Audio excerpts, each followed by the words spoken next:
Hi friends आमी Soma सोमास cooking चैनेले आपनादेर सबाइके स्वागत।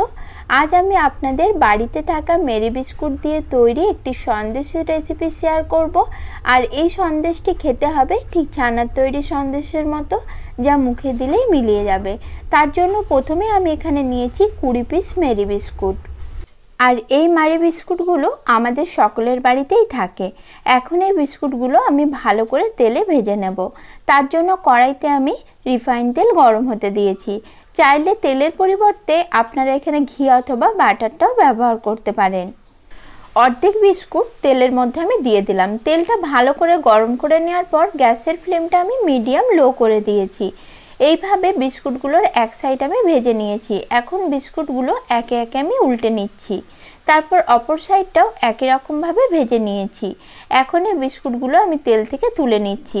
বিস্কুটগুলো তেলে দেওয়ার পর কখনোই কিন্তু গ্যাসের ফ্লেমটা বাড়িয়ে রাখবেন না, তাহলে বিস্কুটগুলো বেশি ভাজা হয়ে একদম কালো হয়ে যাবে আর খেতেও তেতো লাগবে।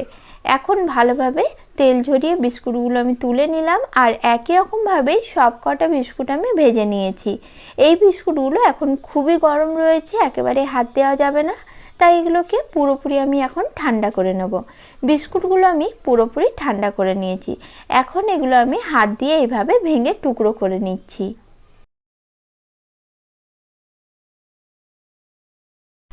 তারপর মিক্সারে একটি জার নিয়েছি, তার মধ্যে টুকরো করে রাখা বিস্কুটগুলো আমি দিয়ে দিচ্ছি আর বিস্কুটগুলো ভালোভাবে পেস্ট তৈরি করে নেব।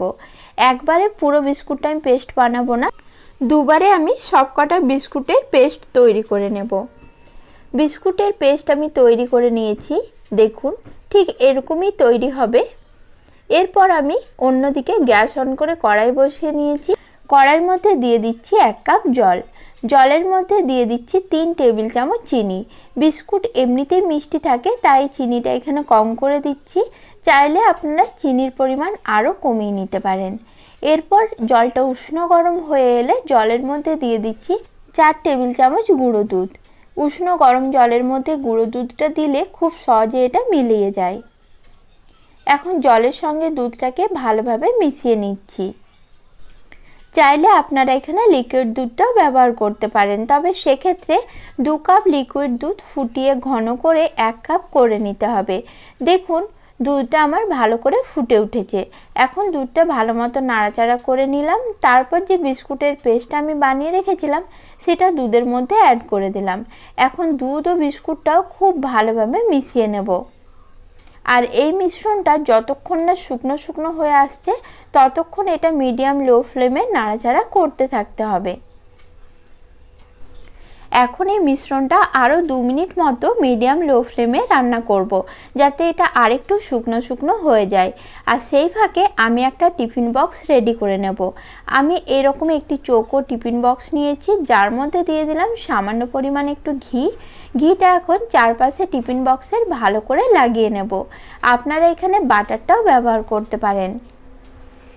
খুব ভালোভাবে ঘিটা টিফিন বক্সের 4 সাইডে আমি লাগিয়ে নিয়েছি। এখন টিফিন বক্সের তলার সাইজ করে আমি একটা সাদা পেপার কেটে নিয়েছিলাম, সেটা এখানে লাগিয়ে নিচ্ছি। এখানে আপনারা বাটার পেপারটাও ব্যবহার করতে পারেন। এখন পেপারের ওপরেও অল্প পরিমাণ একটু ঘি দিয়ে ভালো করে লাগিয়ে নেব। এতে করে বক্সের মধ্যে সন্দেশটা বসানোর পরে খুব সহজে এটা বক্স থেকে বাইরে বেরিয়ে আসবে। এদিকে সন্দেশ বানানোর মিশ্রণটাও শুকনো শুকনো হয়ে গেছে, দেখুন। এর চেয়ে বেশি মিশ্রণটা রান্না করার প্রয়োজন নেই। এই পর্যায়ে গ্যাসটা আমি অফ করে দিচ্ছি। তারপরে এই মিশ্রণটাকে আমি টিফিন বক্সের মধ্যে ঢেলে নিচ্ছি। ঢেলে নেওয়ার পর একটা স্প্যাচুলারের সাহায্যে সন্দেশটা এইভাবে চেপে চেপে আমি সমান করে বসিয়ে নিচ্ছি। খুব ভালোভাবে সমান করে নিতে হবে। আর ওপর থেকে কিছু কাজু বাদাম কুচি ছড়িয়ে দিচ্ছি। আর এই বাদামটাও আমি স্প্যাচুলারের সাহায্যে এভাবে একটু চেপে দিচ্ছি। তবে বাদামটা চাইলে আপনারা আগে মিশ্রণের সাথে মিশিয়ে নিতেও পারেন। এখন এই মিশ্রণটা পুরোপুরি ঠান্ডা হওয়ার জন্য আমি রেখে দিচ্ছি। ঠান্ডা হওয়ার পর মিশ্রণটা আমি বক্স থেকে প্লেটে বার করে নিয়েছি আর একটা ছুরির সাহায্যে চৌকো পিস করে কেটে নিচ্ছি, ঠিক সন্দেশের মতো। বিস্কুটের তৈরি এই সন্দেশের রেসিপিটি আপনারা একবার হলেও ট্রাই করে দেখতে পারেন, খেতে খুবই ভালো লাগে। আজকের মতো নমস্কার বন্ধুরা, সকলেই ভালো থাকবেন।